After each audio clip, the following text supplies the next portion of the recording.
नमस्कार दोस्तों, मेरा नाम है विशाल। आप सबका स्वागत है स्टॉक बॉक्स के business standard plus financial express analysis video में। इस वीडियो में हम डिस्कस करते हैं बिज़नेस न्यूज़पेपर्स के स्पेसिफिकली वो आर्टिकल्स जो हमारे इनकम, हमारे खर्चे, हमारे सैलरीज़ या फिर हमारे इन्वेस्टमेंट्स की वैल्यूज़ को अफ़ेक्ट करते हैं। कुछ ऐसी खबरें जो हमारे जॉब प्रोस्पेक्ट्स या बिज़नेस प्रोस्पेक्ट्स को भी अफ़ेक्ट कर सकते हैं आगे जाकर। तो ऐसी चीज़ें हम लोग डिस्कस करते हैं। यहाँ पे कोई भी क्राइम या पॉलिटिक्स से रिलेटेड न्यूज़ डिस्कस नहीं होगा जब तक कि वो आपके फाइनेंसेस को अफ़ेक्ट ना करता हो, आपके इकोनॉमिक्स को अफ़ेक्ट ना करता हो। तो हमारा गोल यहाँ पे यही रहेगा। कुछ एक मैंने छोटा-सा सर्वे के लिए कल मैंने लोगों को कहा था कि क्या हमें कई लोग कह रहे थे कि इकोनॉमिक टाइम्स भी इंक्लूड करना चाहिए, तो उसपे लोगों के रिस्पॉन्स आए कि मैंने पूछा था कि वीडियो कितनी लंबी होनी चाहिए और क्या इकोनॉमिक टाइम्स भी हम इंक्लूड करें? तो people want a very long form video I think but थोड़ा ये रहेगा कि हमें उसे भी कंटेन करना ज़रूरी है कि टाइम बहुत ज़्यादा स्ट्रेच ना हो and most of the people want कि हम इकोनॉमिक टाइम्स के आर्टिकल्स भी ऐड करें so we will add the Economic Times articles as well. तो यहाँ पे we have decided but give me some time, थोड़ा-सा आप मुझे टाइम दीजिए and maybe in 2 days we will figure out कि कैसे हम 30 मिनट्स के अंदर ही ज़्यादा से ज़्यादा प्रॉपर लॉजिकल खबरें हम लोग लेकर आएँ और वो चीज़ें जो आपके लिए इम्पोर्टेंट है बिकॉज़ न्यूज़पेपर में अगर आप देखोगे आधे से ज़्यादा ऐड होता है और अगर आप 3 न्यूज़पेपर पढ़ते हो तो आपको समझ में आएगा कि आधे से ज़्यादा न्यूज़ जो है वो रिपीट हो रही है, ठीक है? तो ब यूनिक चीज़ें फिर बहुत कम बचती हैं। तो अभी even financial express and business standard में भी ऐसा ही होता है, तो आपको मैक्सिमम काम की चीज़ें मिल जाती हैं जो आपको चाहिए। तो वी हैव डिसाइडेड कि हम इनकॉर्पोरेट करेंगे बट येस, टाइमिंग को लेकर थोड़ा-सा है कि we will try to balance it out. शुरुआत करता हूँ मैं आज के एक ओवरव्यू से। Electronics fastest growing among top 10 export items. Electronics बड़ी तेज़ी से एक्सपोर्ट ग्रोथ कर रहा है यहाँ पे। सो वी हैव टू सी कि क्या इलेक्ट्रॉनिक आइटम्स हैं जो काफ़ी ग्रो कर रहे हैं, आगे क्या प्रोस्पेक्ट्स हैं। और इन्वेस्टमेंट भी मैं तो पर्टिकुलरली वहीं करना चाहूँगा जहाँ पे एक्सपोर्ट ग्रोथ हो, बढ़िया, राइट? क्योंकि डॉलर में पैसे आ रहे हैं और आप इंटरनेशनल मार्केट में अगर कम्पीट कर रहे हो अपना प्रोडक्ट बना करके तो और बढ़िया है। वो तो फिर डोमेस्टिक में तो बहुत ही बढ़िया करेगा। हॉस्पिटल चेन्स में gains on improved efficiency and demand. बहुत सारे लोग हैं जिनको ना फार्मा हॉस्पिटल चेन्स में इन्वेस्ट करना बड़ा पसंद है। एफएमसीजी में ये सेफ इन्वेस्टर्स होते हैं ज़्यादातर। तो वो स्पेसिफिकली देख सकते हैं कि अभी क्या चल रहा है हॉस्पिटल्स में अगर कोई इन्वेस्ट करना चाहता है तो मे बी उन्हें शायद हेल्प मिले। Rupees real effective exchange rate up at 108.14। रुपए का रियल इफेक्टिव एक्सचेंज रेट, ये शायद बहुत ज़्यादा लोगों को ना पता हो कि 108 चल रहा है। ये तो रुपए की वैल्यू क्या 108 हो गई? नहीं। समझेंगे, थोड़ा-सा टेक्निकल लगेगा जो नॉन कॉमर्स बैकग्राउंड वाले हैं। Stock market investors count nears 110 million and आप देखिए जो ग्रोथ आई है ना स्टॉक मार्केट में लोगों की पार्टिसिपेशन की, बहुत ही बड़ी, बहुत ही अमेज़िंग मतलब मैं कहूँगा जर्नी है पिछले 5 साल में। 40% लोग तो 30 साल से कम के हैं एंड 24% उनमें से वुमेन हैं जो इंडिया में अभी इन्वेस्टर्स हैं। तो इसे भी डिस्कस करेंगे। Gains for domestic car makers, margin pressure for luxury players. तो यहाँ पे बात हो रही है रुपए की। अब 1 हफ्ते से मैं वो आर्टिकल्स पढ़ रहा था कि रुपया फिर से नया रिकॉर्ड लो, नया रिकॉर्ड लो। अब एक बार ना उसके इम्प्लीकेशंस पढ़ेंगे, वो सारे आर्टिकल और एडिटोरियल अवॉइड करेंगे जो रुपए को डिस्कस कर रहे हैं इस टाइम पे क्योंकि बहुत ज़्यादा ओवर एक्ज़ैजरेट हमने कर दिया है यहाँ पे मुझे लगता है। तो गेन्स जो है डोमेस्टिक कार मेकर्स को यहाँ पे हो सकते हैं अगर रुपया ऐसे ही डेप्रिशिएट होता रहा। तो कार मेकर्स को कैसे फ़ायदा होगा रुपए के डेप्रिशिएट होने से, ये हम जानेंगे। इंक्रीमेंटल गेन्स, कल मैंने एक फॉरेस्ट से रिलेटेड ही एक एडिटोरियल कवर किया था एंड उसी से रिलेटेड एक और फॉरेस्ट के रिलेशन में एक नया एडिटोरियल है जो हम डिस्कस करेंगे। Steel ministry wants custom duties double two 15%। यहाँ पे कस्टम ड्यूटीज़ डबल करने की बात चल रही है स्टील पे। तो क्या घर बनाना महँगा हो जाएगा? क्या घर महँगे हो जाएँगे? या क्या हमारी स्टील कंपनीज़ के दाम बढ़ सकते हैं? इससे उन्हें फ़ायदा हो सकता है क्या? अभी जानेंगे हम लोग इस आर्टिकल में ही। तो इलेक्ट्रॉनिक्स जो है सबसे फास्टेस्ट ग्रोइंग है अमंग टॉप 10 एक्सपोर्ट आइटम्स। तो इंडिया में टॉप 10 एक्सपोर्ट आइटम्स में है क्या? सबसे पहले ये जान लेते हैं। Engineering goods, petroleum products, yes. Petroleum आप बोलोगे यार इंडिया तो इम्पोर्ट करता है, हमारा तो सबसे बड़ा इम्पोर्ट बिल पेट्रोलियम का रहता है, गोल्ड का रहता है। तो देखिए, इंडिया रिफाइन करता है क्रूड ऑयल को इम्पोर्ट करके और फिर रिफाइन करके दूसरी कंट्रीज़ को सेल करता है और स्पेसिफिकली आपने देखा होगा, हम रशियन ऑयल को परचेज़ करके उसे रिफाइन करके यूरोपियंस को ही बेच रहे थे। तो इस टाइम पे यूरोपियंस ने कहा है कि हम रशिया से ऑयल नहीं लेंगे। तो बेसिकली वो इंडिया से ले रहे हैं लेकिन है वो रशियन ऑयल ही। तो पेट्रोलियम प्रोडक्ट्स भी काफ़ी ऊपर चल रहा था यहाँ पे। इलेक्ट्रॉनिक्स अगर आप देखेंगे तीसरे नंबर पे, फिर आता है जेम्स एंड ज्वेलरीज़। आप देखते हो डायमंड एक्सपोर्ट कितना बड़ा रहता है हमारा, ज्वेलरी एक्सपोर्ट कितना बड़ा रहता है हमारा। ड्रग्स एंड फार्मास्यूटिकल्स, ये भी हमने कल ही फार्मा के कल का न्यूज़पेपर आर्टिकल अगर आप देखेंगे तो सेक्टर्स के बारे में काफ़ी कुछ आपको समझ में आएगा। ड्रग्स एंड फार्मास्यूटिकल्स देखो कि कितना बड़ा एक्सपोर्ट शेयर है इनका, 50 से 55% जो शेयर रेवेन्यू का आता है वो एक्सपोर्ट से आता है actually. And organic and inorganic यहाँ पे अगर आप देखोगे ये भी टॉप इसमें आता है। तो ड्रिवन बाय स्मार्टफ़ोन। स्मार्टफ़ोन यहाँ पे लीड कर रहा है, जिसकी वजह से इलेक्ट्रॉनिक एक्सपोर्ट्स इंडिया का $22.5 बिलियन हो गया इन वैल्यू पहले 8 महीनों में in the current financial year, तो करीब 28% ग्रोथ है। अगर आप कॉरेस्पॉन्डिंग पीरियड में देखोगे लास्ट टाइम, तो हम लोग $17.66 बिलियन का एक्सपोर्ट किया था हमने, और अब ये है $22.5 billion, which is a very, very amazing, मैं बोलूँगा एक ग्रोथ ट्रैक जो है चल रहा है इसमें। एंड जो रिकॉर्ड परफॉर्मेंस है, ये इलेक्ट्रॉनिक्स को फास्टेस्ट ग्रोइंग सेगमेंट बनाता है in among India's top 10 exports FY 25 में। तो यहाँ फिस्कल ईयर 25 की बात चल रही है। तो इलेक्ट्रॉनिक्स पहले ना 6 नंबर पे आता था एक्सपोर्ट में, लेकिन अभी अगर आप देखोगे तो यहाँ पे ये थर्ड पोजीशन पे आ चुका है। जैसा हमने देखा, इंजीनियरिंग नंबर 1 पे, पेट्रोलियम नंबर 2 पे, और नंबर 3 पे है इलेक्ट्रॉनिक्स। मेन ड्राइवर क्या रहा है यहाँ पे, गवर्नमेंट की ना प्रोडक्शन लिंक इंसेंटिव स्कीम आई थी, जिसमें स्मार्टफोन एक्सपोर्ट्स काफ़ी ज़्यादा बढ़े। 13.11 बिलियन तो फर्स्ट 8 मंथ्स में हो गए ये FY 25 के, यानी 45% इंक्रीज़ है over smartphone exports during the same period. अगर आप देखेंगे पिछले साल पहले 9 महीनों में जितने थे, पहले 8 महीने में जितने एक्सपोर्ट्स थे, वहाँ से 45% का जंप आया, ग्रोथ आया है। तो स्मार्टफोन जो है कंस्टिट्यूट करता है 51% share of electronic goods export. तो यहाँ पे अगर आप देखोगे, तो जो कंपनीज़ भी जो है ना, जो कॉन्ट्रैक्ट मैन्युफैक्चरर्स हैं इंडिया में, वो भी बहुत ही बढ़िया ग्रो कर रही है। और ये एक्सपोर्ट का डेटा, तभी मैं बोलता हूँ कि एक्सपोर्ट इंपोर्ट का डेटा बड़ा इंपॉर्टेंट है। अगर कोई इन्वेस्टर है, तो एक बार उठा करके देखे कि कहाँ बढ़िया ग्रोथ आ रही है, कहाँ पे डिक्रीमेंट हो रहा है एक्चुअली, और उसी के हिसाब से आप आगे अपने इन्वेस्टमेंट्स भी प्लान कर सकते हो और एनालाइज कर सकते हो। तो ये बहुत ही अगर आप देखोगे, बहुत ही मैं कहूँगा सिंपल चीज़ है, लेकिन बहुत बढ़िया इनसाइट्स देती है आपको, जो इंडिया का एक्सपोर्ट का डेटा है।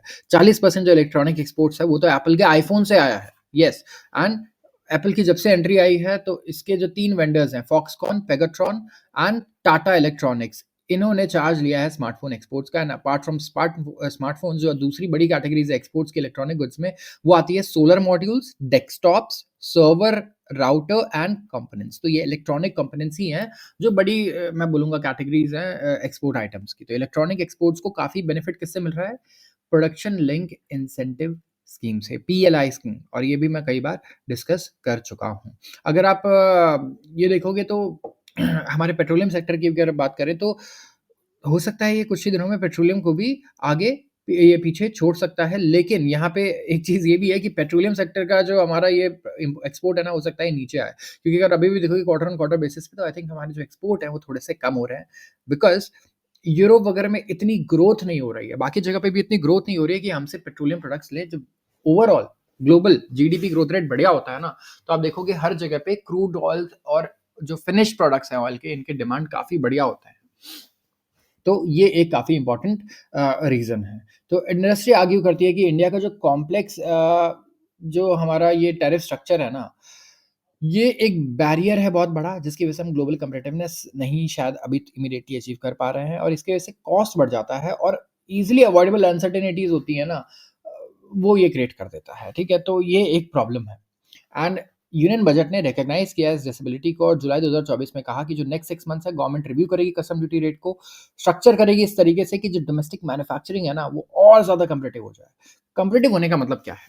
क्या कम्प किस वे में कॉम्पिटिटिव होंगे आप? प्राइस में सबसे पहले देखिए, ग्लोबली प्राइस बहुत ज़्यादा मैटर करता है आपके प्रोडक्ट का, ठीक है?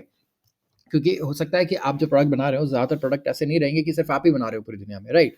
तो ये एक बहुत इंपॉर्टेंट फैक्टर है यहाँ पे, और गवर्नमेंट चाहेगी कि इंडियन गुड्स बाहर कम्पीट कर पाएँ, और कम्पीट करने के लिए चाइनीज़ गवर्नमेंट क्या करती है, जैसे आप ₹100 का कुछ बना रहे हो ना, गवर्नमेंट कहती है, चाइनीज़ गवर्नमेंट कि ₹50 हम आपको देंगे, आप इसको ₹50 का बेचो, ठीक है? ₹50 गवर्नमेंट सब्सिडाइज़ कर देगी, और आप क्या कर पाओगे, चाइनीज़ गुड्स क्या करेंगे, आप उसे 50, तभी तो चाइनीज़ गुड्स इतने सस्ते हैं अगर आप देखोगे। ये बेसिकली गवर्नमेंट इन्हें सब्सिडाइज़ कर रही है वहाँ पे, और जिसकी वजह से हमें एंटी डंपिंग ड्यूटीज़ लगानी पड़ती है। यूरोप भी लगाता है और बाकी सब भी लगाते हैं, और इंडिया भी करता है, बहुत सारे लोग करते हैं, पूरी दुनिया करती है ये। लेकिन चाइना बहुत ज़्यादा एग्रेसिवली करता है, जिसकी वजह से हमें चाइनीज़ गुड्स आप देखोगे बहुत ज़्यादा सस्ते होते हैं, और उनसे कोई कम्पीट नहीं कर पाता।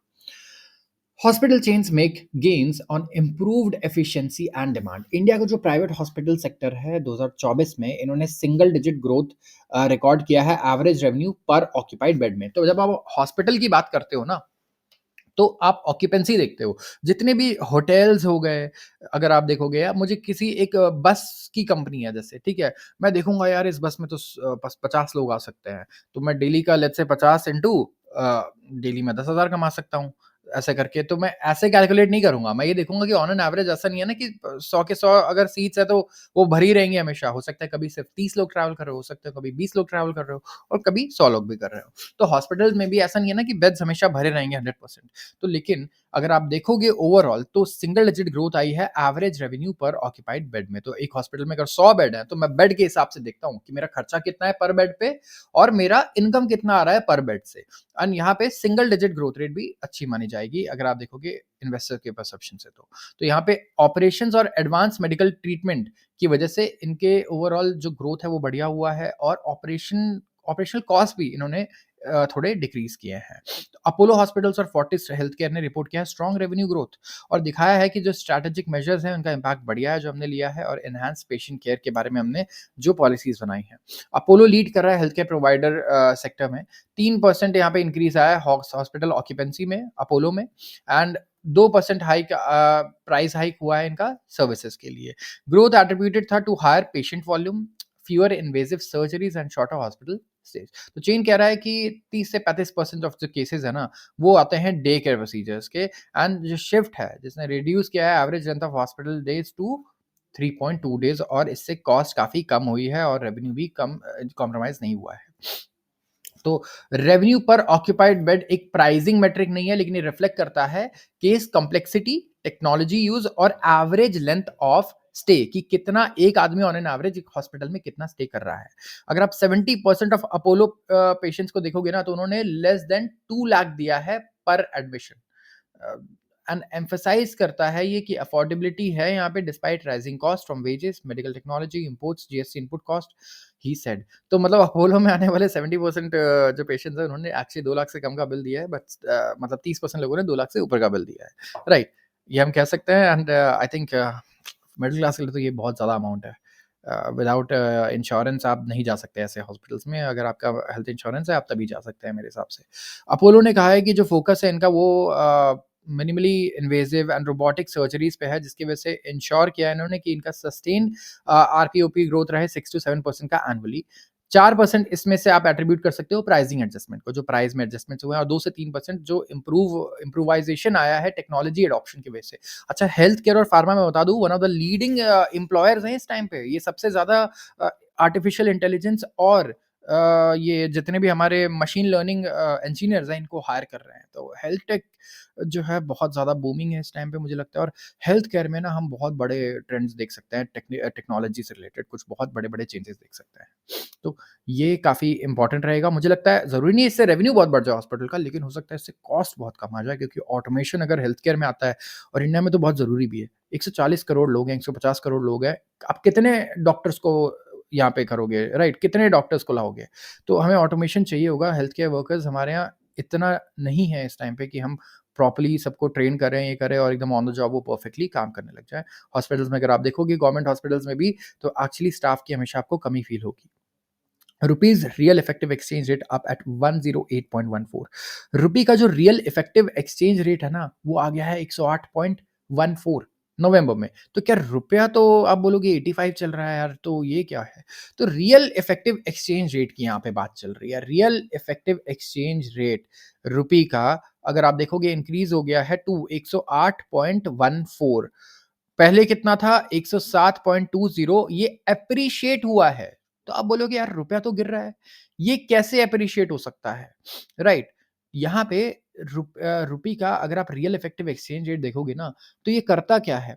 ये बेसिकली आपको अगर इंडिया की करेंसी की वैल्यू, रुपये की वैल्यू को असेस करना है ना, तो आप ऐसे नहीं देख सकते हो कि रुपया 1% बढ़ गया, मतलब ये मजबूत हो गया, गिर गया तो कमज़ोर हो गया, नहीं। अगर पूरी दुनिया की बाकी करेंसीज़ 10-10% गिर रही है, हम 1% गिर रहे हैं, तो हम एप्रिशिएट कर रहे हैं। और अगर पूरी दुनिया की वाइस वर्सा फिर हो गया राइट, अगर 1% बढ़ रहा है लेट्स से रुपया और बाकी सब 10-10% बढ़े हैं तो हम एक्चुअली डेप्रिशिएट कर रहे हैं। क्यों? क्योंकि वो 10% बढ़े हैं, हम तो सिर्फ 1 ही % बढ़े। तो हम रिलेटिवली तो डेप्रिशिएट कर रहे हैं ना। तो प्राइस ना चीज़ों की अगर आप देखोगे सही है या नहीं, हमेशा कंपैरिजन से ही पता लगता है कि हम ढूंढते हैं कि इसके जैसा इससे क्लोजेस्ट और क्या है राइट, सामान खरीदते वक्त भी जिसका प्राइस हमें पता हो कि ये स्टैंडर्डाइज प्राइस है, उसके हिसाब से हम इसका रेट लगाएंगे। रुपए में भी आप क्या कर रहे हो, अब रुपए में ना देखो जो नॉमिनल अप्रिसिएशन है वो स्ट्रांग है यहाँ पे और ये आउटवे करता है impact of unfavourable price differences को। अकॉर्डिंग टू अ रिपोर्ट, एक रिपोर्ट आई है रियल एक्सचेंज इफेक्टिव रेट। तो आप देखोगे इससे हम लोग बेसिकली एक बास्केट ऑफ करेंसीज़ बना रहे हैं, दूसरी करेंसीज़ है और उसके अगेंस्ट हम लोग देख रहे हैं कि रुपया यहाँ पे कितना कम्पैरेटिव है, कितना डेप्रिशिएट हो रहा है, कितना एप्रिशिएट हो रहा है कंपैरेटिवली। तो इसमें कम्पैरेटिवनेस इंडिकेटर है एक तो ये, बताता है कि कौन-सी करेंसी एक्चुअल में महँगी हो रही है या सस्ती हो रही है। ठीक है? इसके अलावा यहाँ पे अगर आप देखोगे पॉलिसी डिसीजन मेकिंग में भी ना इसका बहुत यूज़ होता है। आरबीआई एक्चुअली देखता है कि हमारा आरईईआर क्या चल रहा है इस टाइम पे, राइट? क्योंकि बाकी करेंसीज़ के अगेंस्ट भी तो बहुत मैटर करता है कि हम कैसा परफ़ॉर्म कर रहे हैं, खाली डॉलर के अगेंस्ट हम थोड़ी देखेंगे। एंड इससे पता लगता है कि यहाँ पे क्या फैक्टर्स हैं, बहुत सारी चीज़ें आप पता कर सकते हो, तो ये काफ़ी एक अच्छा पिक्चर बताता है हमें। तो ये भी जो व्यू है, ये आर्टिकल है, ये आरबीआई का नहीं है, ये इसके ऑथर्स का है किसी ऑथर का है जो आरबीआई में है। आरईआर रिप्रेजेंट करता है इन्फ्लेशन एडजस्टेड। सबसे पहले तो ये इन्फ्लेशन एडजस्टेड होता है। ट्रेड वेटेड एवरेज वैल्यू होता है करेंसी का अगेंस्ट से ट्रेडिंग पार्टनर्स, हमारे जो भी ट्रेडिंग पार्टनर्स हैं, उनकी करेंसीज़ के अगेंस्ट हम वे करते हैं यहाँ पे और ये इंडिकेट करता है कि कितना हमारा कम्पेटिटिवनेस है। मतलब कम्पेटिटिव क्या हो गया? अभी हम सुन रहे थे ना कि कम्पेटिटिव वर्ड का मतलब क्या हो गया? कॉस्ट के बेसिस पे क्या कौन-सा सस्ता है, राइट? तो मैं बोल रहा हूँ एक चीज़ ₹100 की है, ठीक है? और एक चीज़ 100 येन की है, तो सेम ही चीज़ है और वो फ़ोन है मान लीजिए, तो आप 100 येन में उसे खरीदना चाहेंगे ना कि ₹100 में क्योंकि येन रुपए से और ज़्यादा सस्ता मिलता है, तो एक कम्पेटिटिवनेस है, right? And emerging market currencies जो है वो अंडर प्रेशर है नवंबर से ड्यू टू क्या हो रहा है, एक तो फॉरेन इन्वेस्टर्स, पोर्टफोलियो इन्वेस्टर्स हमने जाना कि वो सेलिंग कर रहे हैं इंडिया में, जिस और यूएस में पैसा डाल रहे हैं, जिसकी वजह से यूएस डॉलर स्ट्रॉन्ग हो रहा है, रुपया वीक हो रहा है। यूएस में इंटरेस्ट रेट्स भी बढ़े हैं, रुपया यहाँ पे डेप्रिशिएट हुआ है 0.4% month on month against dollar और मॉडेस्ट डेप्रिसिएशन आया है दूसरी मेजर करेंसीज के अगेंस्ट। तो इतनी अनसर्टेनिटीज के हिसाब से भी मेजर करेंसीज में रुपये ने सबसे कम वॉलेटिलिटी दिखाई है। तो रुपया एक्चुअली सबसे one of the best performing currencies है अगर आप डॉलर के अगेंस्ट देखोगे बाकी करेंसीज को। तो यहाँ पे ऐसी सिचुएशन है और यहाँ पे हम मेजर इकोनॉमीज की बात कर रहे हैं, छोटी इकोनॉमीज की बात नहीं करेंगे क्योंकि उनके अपने भी फैक्टर्स रहते हैं। एंड डेप्रिसिएशन जो होता है ये ट्रेड बैलेंस को इंप्रूव कर देता है। रुपया अगर सस्ता हो जाए तो क्या होता है हम ज़्यादा कम्पिटिटिव हो जाते हैं और एप्रिसिएशन का लॉन्ग टर्म में इफेक्ट आता है। तो जो एम्पिरिकल फाइंडिंग्स हैं अभी तक अगर आप देखोगे स्टैटिस्टिक्स वो सजेस्ट करती हैं कि एक एसिमेट्रिकल इम्पैक्ट आया है आरईआर मूवमेंट्स का इंडिया के ट्रेड बैलेंस पर। अगर रुपया का जो रियल इफेक्टिव एक्सचेंज रेट है, ठीक है, इसमें डेप्रिसिएशन होता है तो क्या होता है कि हम ट्रेड बैलेंस जो है हमारा और फेवरेबल हो जाता है, ठीक है। एंड इक्विवेलेंट आरईआर एप्रिसिएशन होता है शॉर्ट रन में and vice versa in long run. तो इम्प्रूवमेंट आएगी हमारे ट्रेड बैलेंस में और अगर आप देखोगे तो यहाँ पे इंडिया का जो एक्सपोर्ट्स है वो और कॉम्पिटिटिव हो जाएगा। बहुत ही सिंपल है ना, अगर रुपया आज 50% और सस्ता हो जाए तो जो सामने आदमी अमेरिकन बंदा जो हमारे इंपोर्ट कर रहा है सामान, वो 50% ज़्यादा सामान भी इंपोर्ट कर पाएगा, उसकी परचेजिंग पावर और बढ़ जाएगी। तो ऑटोमेटिकली इंडिया के जो गुड्स हैं वो चाइना या फिर जापान या वियतनाम से ज़्यादा सस्ते लगने लगेंगे उन्हें। तो ये काफ़ी मतलब ये तो कॉमन सेंस वाली चीज़ें हैं जो हम आज तक पढ़ते आए हैं, तो वही चीज़ें यहाँ पे लिखी है। आते हैं अगले आर्टिकल पे। स्टॉक मार्केट इन्वेस्टर्स काउंट आ गया है 110 मिलियन, मतलब करीब 11 करोड़ लोग इस टाइम पे इन्वेस्टमेंट्स कर रहे हैं। 40% लोग इनमें से 30 साल की कम उम्र के हैं और 24% महिला है। तो इंडिया में एक इन्वेस्टिंग बूम चल रहा है इस टाइम पे। यूनिक इन्वेस्टर्स जो है इक्विटी मार्केट में 11 करोड़ हो चुके हैं और ये जो डेमोग्राफिक ब्रेकडाउन है वो आप देखिए कि सबसे ज़्यादा यहाँ पे महाराष्ट्र लीड कर रहा है। अगर आप देखोगे तो करीब करीब इसका जो शेयर है महाराष्ट्र जो है कंटिन्यू कर रहा है चार्ट, लेकिन इसका शेयर पहले से कम हो चुका है। ये आ चुका है 16.5% में जो पहले 20% था। तो यहाँ पे महाराष्ट्र, उत्तर प्रदेश, गुजरात, वेस्ट बंगाल एंड राजस्थान ये टॉप कर रहे हैं शेयर्स में। यहाँ पे बहुत ही बढ़िया ग्रोथ हो रही है और कोविड के बाद से यंग इन्वेस्टर्स काफी तेजी से स्टॉक मार्केट में एंट्री ले रहे हैं। तो at the end of November अगर आप देखेंगे तो टोटल इन्वेस्टर काउंट जो है यूनिक पैन नंबर से ये पता लगता है जो एनएसई में लिस्टेड है जो इंडिया का सबसे लार्जेस्ट बोर्स है वो है 107 मिलियन। एनएसई क्या है? नेशनल स्टॉक एक्सचेंज, जहाँ से स्टॉक एक्सचेंज बेसिकली आपको पता होगा हमारे पास दो ही है मेन जो है जो सारा मैक्सिमम ट्रेड वॉल्यूम हैंडल करते हैं, बीएसई एंड एनएसई। इसके अलावा छोटे स्टॉक एक्सचेंजेस स्टेट्स में है, लेकिन वहाँ पे इतनी ज़्यादा आपको वॉल्यूम्स नहीं मिलेंगे और एक्टिविटी नहीं मिलेगी, ट्रेडिंग एक्टिविटी या परचेसिंग एक्टिविटी। तो महाराष्ट्र अलोन कंट्रीब्यूट करता है 16.5% इन्वेस्टर्स, लेकिन इसका जो शेयर है रिड्यूस हुआ है 20% से जो मार्च 2015 में था टू 16.5%। इसका मतलब बाकी जगहों पे ग्रोथ ज़्यादा आई है। महाराष्ट्र में भी ग्रोथ हुआ है लेकिन बाकी जगहों पे काफ़ी ज़्यादा ग्रोथ हुआ है। उत्तर प्रदेश सिर्फ इकलौता स्टेट है जहाँ पे 10 मिलियन से ज़्यादा यूनिक इन्वेस्टर्स हैं और ये लीड कर रहा है charts of new investor registrations over few past months. Young investors बहुत ज़्यादा हैं, 30 इयर्स से कम वाले 40% लोग हैं एंड अगर आप देखेंगे पहले ये सिर्फ 22.6% थे। तो डेटा इंप्रूवमेंट दिखा रहा है, जेंडर इंक्लूजन में भी वुमेन इन्वेस्टर्स काफ़ी आ रही हैं, 24% हो चुकी है from 22.7% at the end of March 2022। तो अगर फीमेल इन्वेस्टर्स अगर आप देखोगे तो ये करीब 1/4 हो चुकी हैं, 25% इन्वेस्टर्स महिलाएँ हैं इस टाइम पे एंड जेंडर क्लासिफिकेशन में अगर आप देखोगे तो गोवा से सबसे ज़्यादा फीमेल्स यहाँ पे इन्वेस्ट कर रही है, फिर चंडीगढ़, मिज़ोरम, दिल्ली, आसाम, सिक्किम, नागालैंड, पौंडीचेरी, महाराष्ट्र एंड तमिलनाडु। यहाँ पे फीमेल इन्वेस्टर्स का अगर आप शेयर देखोगे तो अच्छा खासा है एंड पोस्ट कोविड अगर आप देखोगे तो आप एज देखो, एज वाइज़ मार्केट में कौन से लोग इन्वेस्ट कर रहे हैं? लेस देन 30 ईयर वाले, पहले 22.6 थे, अब कितने हो गए? ऑलमोस्ट 40%। 30 से 39 ईयर्स वाले, पहले कितने थे? 31.1 थे, अभी हो गए हैं 29.4 और 40 से 49 वाले पहले 20.1 थे और अब कितने हो गए हैं 15.6 एंड 50 से 59 वाले 13.1 थे, अब हो गए हैं 8, 60 एंड अबव 13.1 थे, अब हो गए हैं 7.1। तो इंक्रीमेंट कहाँ? यंग लोगों की ज़्यादा आ रही है और ऐसा नहीं कि ये लोग घटते जा रहे हैं, नहीं, ये लोग बड़ी तेज़ी से बढ़ रहे हैं, तो इसलिए इनका शेयर हमें ज़्यादा दिखाई दे रहा है और इंडिया में यंग लोग ही ज़्यादा हैं। तो ऑफ कोर्स हमें देखिए देखने को मिलेगा कि यंग लोग हर जगह डीमैट अकाउंट्स भी उनके पास ज़्यादा होंगे। अब फॉल इन रूपी गुड न्यूज़ है ऑटो पार्ट मैन्युफैक्चरर्स के लिए भी, खाली आईटी वालों को फ़ायदा नहीं हो रहा है या एक्सपोर्टर्स को। यहाँ पे गेन आ रहा है किसके लिए? डोमेस्टिक कार मेकर्स के लिए। और मार्जिन प्रेशर है लग्जरी प्लेयर्स के लिए। जो डेप्रिसिएशन है ना रुपए का अगेंस्ट डॉलर, ये एक मिक्स बैग है फॉर ऑटोमोटिव सेक्टर। इससे एक्सपोर्ट ड्रिवन कंपनीज को फायदा हो रहा है। क्यों? क्योंकि आप बाहर किसी को कुछ भी बेचते हो, आप डॉलर में बेचते हो, आपके पास डॉलर आता है।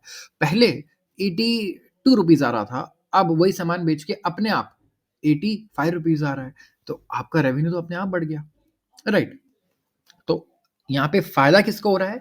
डोमेस्टिक मैन्युफैक्चरर्स को। जैसे कि मैं कोई एग्ज़ाम्पल दे दूँ, कितने सारे हमारे ऑटोमोबाइल मैन्युफैक्चरर्स हैं, जो एक्सपोर्ट करते हैं अब। येस, हम लोग कम्पीट कर रहे हैं ग्लोबली। आप हमारी टू व्हीलर को देखिए, अफ्रीका में छाए हुए हैं ये लोग। आप देखिए यूरोप में भी हमारी काफ़ी सारी बाइक्स आपको बिकती हुई मिलेंगी। साउथ अमेरिका में बहुत सारी बाइक्स आपको मिलेंगी। ऑस्ट्रेलिया में हमारी बाइक्स और कार्स भी आपको देखने को मिलेंगी। तो पूरी दुनिया भर में हमारे डोमेस्टिक जो ऑटोमोबाइल मैन्युफैक्चरर्स हैं, अब वो कम्पीट करने की कोशिश कर रहे हैं। कार की भी अगर मैं बात करूँ तो आप महिंद्रा की कार्स देखिए, ऑस्ट्रेलिया में है, यूएस में है, यूरोप में है, साउथ अमेरिका में है, अफ्रीका में है, महिंद्रा की कार्स जो बहुत चलती हैं। अच्छा खासा एक्सपोर्ट भी है और एक्सपोर्ट ग्रोथ भी है। तो इनको काफ़ी इससे फ़ायदा हो रहा है और यहाँ पे जो डोमेस्टिक मैन्युफैक्चरर्स हैं जैसे कि Bajaj Auto, Maruti Suzuki, they are poised, क्या बहुत ही एक्साइटेड है कि कैपिटलाइज़ कर पाएँ रुपए की स्लाइड को, क्योंकि इनका जो सेल्स है ना, वो है डॉलर्स में, राइट? प्राइस है किसमें? डॉलर्स में। तो यील्ड जो है अब यहाँ पे बड़े मार्जिन्स आ सकते हैं, ये बड़े मार्जिन्स यील्ड कर सकता है। बजाज ऑटो इंडिया का लार्जेस्ट एक्सपोर्टर है टू व्हीलर का एंड थ्री व्हीलर का। 11% की ईयर ऑन ईयर ग्रोथ थी एंड जो ग्रोथ है एक्सपोर्ट्स में ये काफ़ी बढ़िया है। ये 1.21 मिलियन यूनिट सेल कर रहे हैं बिटवीन अप्रैल टू नवंबर और कंपनी के जो की मार्केट्स है वो क्या है? साउथ अमेरिका, एशियन कंट्रीज़, इसके अलावा अफ्रीका, जहाँ पे डिमांड बहुत बढ़िया है अभी भी, ट्रांज़ैक्शंस जो हैं वो डॉलर्स में हो रहे हैं और सिमिलरली अगर आप देखेंगे तो मारुति सुजुकी, इंडिया का जो लार्जेस्ट पैसेंजर व्हीकल एक्सपोर्टर है, उसने रिपोर्ट किया है 18% year on year surge in exports during the same period. तो काफ़ी बढ़िया एक्सपोर्ट ग्रोथ आ रहा है एंड यहाँ पे अगर आप डोमेस्टिक डिस्पैचेस भी देखोगे तो ये नियरली डिप हुआ है 3%। कंपनी का जो एक्सपोर्ट व्हीकल्स हैं टू द रीजन जैसे कि लैटिन अमेरिका, मतलब South American countries, Africa, West Asia, South East Asia, ये काफ़ी बढ़िया है। रुपए का जो डिक्लाइन है वो ऑटो कंपोनेंट मैन्युफैक्चरर्स के लिए बहुत बढ़िया रहने वाला है, जो डिराइव करेगा significant portion of their revenue from exports. US alone account करता है 33% of India's auto component export. जो ऑटो कंपोनेंट हम लोग एक्सपोर्ट करते हैं ना, 33% तो अकेले यूएस में जाता है वो, और इसमें भी 9% की ग्रोथ है। तो काफ़ी बढ़िया है। ऑटो कंपोनेंट एक्सपोर्टर्स हिस्टोरिकली बहुत बेनिफिट करते हैं जब रुपया डेप्रिशिएट होता है और इनका मार्जिन बहुत ही बढ़िया यहाँ पे ग्रो करता है। तो काफ़ी फ़ायदा होने वाला है डोमेस्टिक कार मेकर्स को, स्पेसिफिकली जो एक्सपोर्ट करते हैं। नुकसान किसको होगा? लग्जरी कार मेकर्स को। अब जैसे मर्सिडीज़, बीएमडब्ल्यू, इनको क्या करना पड़ रहा है ना कि प्राइस हाइक करना पड़ रहा है। क्यों? क्योंकि भाई आप इम्पोर्ट कर रहे हो, आप इंडिया में नहीं बना रहे हो सारी चीज़ें, या फिर आप असेंबली कर रहे हो चीज़ों की। तो इनके लिए कॉस्ट काफ़ी ज़्यादा बढ़ रहा है और इनका कॉस्ट बढ़ता ही रहेगा जैसे-जैसे रुपया डेप्रिशिएट करेगा और रुपया तो डेप्रिशिएट करेगा ही फ्यूचर में। आते हैं अगले आर्टिकल पे। ये है एक एडिटोरियल आर्टिकल, इंक्रीमेंटल गेन्स। जो ग्रोथ है इन एरिया अंडर ग्रीन कवर, ये बहुत एनकरेजिंग है। ग्रीन कवर मतलब जो पेड़ों से कवर्ड है। लेकिन जो थ्रेट है ना हमारा, जो खतरा है फॉरेस्ट डिग्रेडेशन का, इसको अवॉइड करने की ज़रूरत है। मतलब इसको डेविएट करने की, हटाने की यहाँ से ज़रूरत है, इसके हमें डॉज करना होगा। तो की फाइंडिंग्स हैं जो latest biennial India state forest report आया है अभी 2023 का, ये ऑफ़र करता है रीज़न्स ऑप्टिमिज़्म के लिए। एक्चुअली राइटर का कहना है कि यहाँ ऑप्टिमिज़्म के हमारे पास रीज़न्स हैं। 25 साल पहले जो कंट्री की जियोग्राफिकल एरिया था हमारा, वो था over 8.27 square kilometers and and is today under forest and tree cover and about 1445 square kilometre ज़्यादा है, ये जो डेटा आया था 2021 से। तो यहाँ पे ग्रोथ देखने को मिल रही है हमें ओवर फॉरेस्ट कवर पहले से।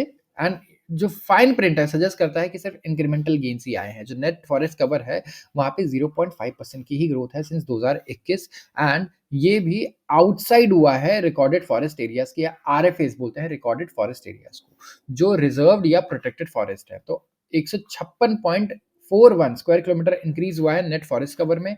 एंड सिर्फ इसमें से 4.28 स्क्वायर किलोमीटर जो है वो था किसमें, आरएफएस में। तो रिकॉर्डेड फॉरेस्ट एरियाज में ये ग्रोथ नहीं आया है, फॉरेस्ट एरिया से बाहर ये ग्रोथ आया है। तो जो एरिया जो अंडर मॉडरेटली डेंस और ओपन फॉरेस्ट है ना, ये श्रिंक हुए हैं, और जो एरिया है कवर्ड बाय डेंस फॉरेस्ट ये इंक्रीज हुआ है। तो डेंस फॉरेस्ट बढ़ रहे हैं, लेकिन जो मॉडरेटली डेंस है या ओपन फॉरेस्ट है वो घट रहा है। नॉर्थ ईस्ट स्टेट्स की अगर बात करें, जो काफ़ी रिच है बायोडाइवर्सिटी में, इन्होंने काफ़ी सफ़र किया है। अगर आप देखेंगे इनका फॉरेस्ट कवर है काफ़ी डिक्लाइन कर रहा है। सिर्फ मिज़ोरम ने एक इंक्रीज़ यहाँ पे रिकॉर्ड किया है। इसके अलावा करीब 8 माउंटेन स्टेट्स हैं इंक्लूडिंग उत्तराखंड जिन्होंने ड्विंडलिंग फॉरेस्ट कवर रिपोर्ट किया है। तो ओवरऑल अगर आप देखेंगे तो फॉरेस्ट जो है काफ़ी क्रिटिकल है हमारे लिए, प्रिज़र्व करते हैं एनवायरनमेंट को। प्लस आप देखो हमारे जितने भी कार्बन कैप्चर के लिए हम काम कर रहे हैं, टेक्नोलॉजी पे वर्क कर रहे हैं, तो फॉरेस्ट बहुत ही मैं कहूँगा बहुत ही बढ़िया सोर्स है यहाँ पे, और बहुत ही बढ़िया उपाय है कार्बन को कैप्चर करने के लिए। ओवरऑल क्लाइमेट चेंज को टैकल करने के लिए अगर आप फॉरेस्ट एरिया बढ़ा रहे हो तो इससे बेटर और क्या हो सकता है। नेचुरल बैरियर्स हैं ये टू लैंडस्लाइड, सॉइल इरोजन, और ये जो ट्रेंड है हमें ये रिवर्स करना होगा। अगर आप देखेंगे तो इंसिडेंट्स काफ़ी तेज़ी से बढ़ रहे हैं, जो नेचुरल और मैन मेड डिजास्टर्स हैं, जैसे कि लैंडस्लाइड्स के रिसेंट ईयर्स में अगर आप देखेंगे काफ़ी बढ़े हैं। मिक्स रहा है, क्लाइमेट चेंज का भी रहा है, रैपिड अर्बनाइजेशन एक प्रॉब्लम रहा है, बड़ी तेज़ी से शहरीकरण हो रहा है, और इसकी वजह से जो इकोलॉजिकली सेंसिटिव रीजन्स है ना, जैसे कि हिमालयाज़, वेस्टर्न घाट्स, ये काफ़ी मतलब यहाँ पे आप देखोगे टर्मिनल है। लेटेस्ट रिपोर्ट आई है जिसमें असेस किया गया कि जो फॉरेस्ट कवर है ना हमारे वेस्टर्न घाट्स पे, फॉर द फर्स्ट टाइम ये मिला कि जो माउंटेन रेंज है इन्होंने करीब 58.22 स्क्वायर किलोमीटर लूज किया है सिंस 2013। और इंडिया की नेशनल फॉरेस्ट पॉलिसी टारगेट करती है 2/3 ऑफ जियोग्राफिकल एरिया को जो हिल्स में है वो फॉरेस्टेड होने चाहिए, फॉरेस्ट कवर होना चाहिए, और जो 1/3 है कंट्री का लैंड वो कवर होना चाहिए किससे, फॉरेस्ट या ट्रीज से। अगर आप डेवलप्ड कंट्रीज को भी देखोगे ना, जैसे यूएस है, अच्छा खासा इनका पोर्शन जो है पूरे कंट्री का वो फॉरेस्ट से कवर्ड है। अब इंडिया में ओवर पॉपुलेशन की एक प्रॉब्लम रही कि हमें अगर इतने लोगों को घर देना है और रोज़गार भी देना है, तो it is going to be very difficult कि हम ये इकोलॉजिकल बैलेंस मेंटेन करके हम ये चीज़ें कर पाएँ। और ओवर टाइम अगर आप देखोगे जो डाइल्यूशन ऑफ लॉस है, इनकी वजह से भी ग्रीनरी थोड़ी श्रिंक हो रही है, स्पेसिफिकली हिली एरियाज़ में, माउंटेन्स में। गवर्नमेंट का डेटा जो है उसे क्रिटिसाइज़ किया गया, और कल ही हमने पढ़ा वो क्रिटिसिज़्म, एक जो एडिटोरियल आर्टिकल था, और इसमें कहा गया कि किस तरीके से जो डेफिनेशन ऑफ फॉरेस्ट है उसको ब्रॉड कर दिया गया, जिसकी वजह से जो पहले ब्रॉड फॉरेस्ट कवर में नहीं आता था उसको भी अब इंक्लूड करने लग गए, जिसे हम प्लांटेशन बोलते हैं। तो एनवायरमेंट मिनिस्ट्री ने डिफाइन किया कि फॉरेस्ट कवर जो है वो सारा लैंड है मोर देन और equal to 1 hectare in area जहाँ पे ट्री कैनपी है मोर देन और इक्वल टू 10%, रिगार्डलेस कि इसका ओनरशिप क्या है, लीगल स्टेटस क्या है, या क्या मतलब ऑर्चिड्स भी हो सकते हैं, बैम्बू या पाम भी हो सकता है। जो स्टडीज़ है दूसरी एजेंसीज़ द्वारा, उन्होंने कहा कि यार ये जो पिक्चर है ना, ये इतना रोज़ी नहीं है जितना ये पेंट कर रहे हैं। ग्लोबल फॉरेस्ट वॉच के अकॉर्डिंग, जो मैप करता है चेंजेस यूजिंग सैटेलाइट डेटा और अदर सोर्सेज, उन्होंने पॉइंट आउट किया कि इंडिया ने लूज़ किया करीब 2.33 million hectare of tree since 2000, जो 6% डिक्रीज़ है, और नॉर्थ ईस्ट अलोन ने करीब 75% ऑफ लॉस यहाँ पे देखा है ट्री कवर में बिटवीन 2021 टू 2023। तो जितना लॉस हुआ है फॉरेस्ट कवर का, उसमें से 75% लॉस कहाँ हुआ है, नॉर्थ ईस्ट में। एक वरिंग एस्पेक्ट ये भी है जिसे हम कहते हैं फॉरेस्ट डिग्रेडेशन, जहाँ पे 93,000 square kilometre of dense forest जो है वो लूज कर दिए हमने बिटवीन 2011 एंड 2021। हाफ ऑफ ये जो है ये India state forest report show करता है कि डिग्रेड हो गया into a non forest land, और जो क्लीनिंग अब था फॉरेस्ट का, वो एक सीरियस थ्रेट है, मच लाइक डिफॉरेस्टेशन। ये बायोडाइवर्सिटी को बहुत ही ज़्यादा हार्म करता है, पोल्यूशन ऐड करता है, लोअर कैपेसिटी क्रिएट करता है एज कार्बन सिंक्स। एंड ये इंपॉर्टेंट है कि हम इंश्योर करें कि ऑफ कोर्स कंजर्वेशन लॉज जो हैं ये इन्फोर्स हो पाएँ और अच्छे से स्ट्रॉन्ग कंजर्वेशन लॉज हम बनाएँ। At the heart of Paris agreement goals India ने कमिट किया था कि हम एडिशनल कार्बन सिंक करेंगे of 2.5 to 4 billion ton by 2030 and already I think 2.19 कर चुके हैं करके आर्टिकल में मैंने कवर किया था बिलियन। तो ये टारगेट तो बड़ी इजीली अचीव होने वाला है जो हमने रखा था। जो गुड न्यूज़ ये है, अच्छा यहाँ पे लिखा है कि 2.29 billion ton, sorry, additional carbon sink हम कर चुके हैं 2023 में, और ये प्रोग्रेस बहुत एनकरेजिंग है in context of war against climate change. तो we have to figure out using technology या कुछ भी कि किस तरीके से हम थोड़ा एफॉरेस्टेशन करें, फॉरेस्ट कवर भी बढ़ाएं और उसके साथ साथ डेवलपमेंट को भी हम लोग कैरी आउट कर पाएं। आते हैं अगले आर्टिकल पे। स्टील मिनिस्ट्री चाहती है कि कस्टम ड्यूटी डबल हो जाए टू 15%। अब जितने मेरे व्यूअर्स स्टील के शेयर्स में और स्टील और मेटल कंपनीज में पैसा लगा के बैठे हैं, वो तो पूरा सपोर्ट करेंगे। क्यों? क्योंकि उनको परेशान कर रहे हैं कौन? चाइनीज एक्सपोर्टर्स और जापानीज और कोरियन एक्सपोर्टर्स भी, राइट? क्योंकि इसकी वजह से इंडिया में ओवर सप्लाई क्रिएट हो रहा है स्टील का। तो स्टील मिनिस्ट्री ने अर्ज किया कि बाहर से जो भी स्टील आ रहा है ना, मैंने फिर मिनिस्ट्री ऑफ फाइनेंस को कहा है कि आप डबल कर दो इन पे बेसिक्स कस्टम ड्यूटी, 15% कर दो जो अभी 7.5% है। एंड पीपल जो अवेयर है इस मैटर से, उनका ये कहना है, स्टील मिनिस्ट्री बिलीव करती है कि जो हायर इम्पोर्ट ड्यूटी है अगर इम्प्लीमेंट किया गया तो इससे जो चीपर इम्पोर्ट्स हो रहे हैं ना, जो बाहर से सस्ते स्टील आ रहा है जो हमारी डोमेस्टिक इंडस्ट्रीज को बड़ा परेशान कर रहे हैं, वो प्रॉब्लम खत्म हो जाएगी हमारे लिए। तो जो ऑफिशियल डेटा है, अगर आप देखोगे तो इम्पोर्ट जो हम चाइना से करते हैं वो 32% बढ़ गया है इस फाइनेंशियल ईयर पहले से, जो पहले 23% था। तो काफ़ी ज़्यादा इंक्रीमेंट हो रहा है इम्पोर्ट में, और ओवरऑल इनबाउंड शिपमेंट्स भी 38% बढ़ा है। तो ऑफ कोर्स अगर बाहर की जो स्टील है वो इतनी सस्ती मिल रही है तो वही वाली स्टील लेंगे, डोमेस्टिक वाली तो नहीं लेंगे। तो डोमेस्टिक वालों को भी क्या करना पड़ता है? चाइना वाले प्राइस पे ही अपनी स्टील को बेचना पड़ता है हमारी कंपनीज को, जिसकी वजह से क्या है, वो आप कितने में स्टील बना रहे हो ये फर्क नहीं पड़ता, राइट? मार्केट में डिसाइड होगा कि अब जैसे प्याज है, मार्केट में अगर रेट है 40 रुपए किलो तो आप 40 रुपए किलो ही बेचोगे। डजेंट मैटर कि आपने 100 रुपए किलो पे उगाया है या 1 रुपए किलो पे उगाया है। अगर वो 100 रुपए हो गया तो अगर आपने 1 रुपए पे उगाया तब आपको 100 पे बेचोगे। तो जैसे प्याज टमाटर पे मार्केट फोर्सेस डिसाइड करते हैं ना कि कैसे प्राइस होना है ये, वैसे ही स्टील में भी है। तो अगर बहुत ज़्यादा स्टील मैन्युफैक्चरर्स आ जाएँ यहाँ पे और सप्लाई करने लग जाएँ इंडिया में, डंप करने लग जाएँ अपने स्टील को, तो कहीं न कहीं हमारे डोमेस्टिक इंडस्ट्रीज़ को क्या करना पड़ेगा? प्राइस को बिल्कुल कम करना पड़ेगा, कॉस्ट से बस 2 रुपए ऊपर उन्हें बेचना पड़ेगा, जिसकी वजह से वो और आगे एक तो प्रॉफ़िट नहीं कमा पाएँगे, दूसरा प्रॉफ़िट नहीं कमाएँगे तो आगे और ग्रोथ कैसे करेंगे, एक्सपेंशन कैसे करेंगे, जो हमें डोमेस्टिक डिमांड को फुलफ़िल करने के लिए चाहिए अगले 10 से 20 सालों में स्पेशली। तो ये एक बहुत बड़ा चैलेंज है जो जो हमारी स्टील कंपनीज़ फेस कर रही हैं, और कई दिन से गवर्नमेंट से रिक्वेस्ट कर रही हैं कि आप इसका सॉल्यूशन ढूँढिए, क्योंकि यूएस ने तो टैरिफ लगा दिया ऑलरेडी, देखेंगे कुछ महीनों पहले ही, काफ़ी महीनों पहले ही, चाइना के सारे स्टील इंपोर्ट्स पर। तो आज के लिए बस इतना ही। अगर वीडियो अच्छी लगे तो ज़रूर इसे सब्सक्राइब कर लीजिए एंड वीडियो को ज़रूर लाइक कर दीजिए। आप सबका बहुत-बहुत धन्यवाद।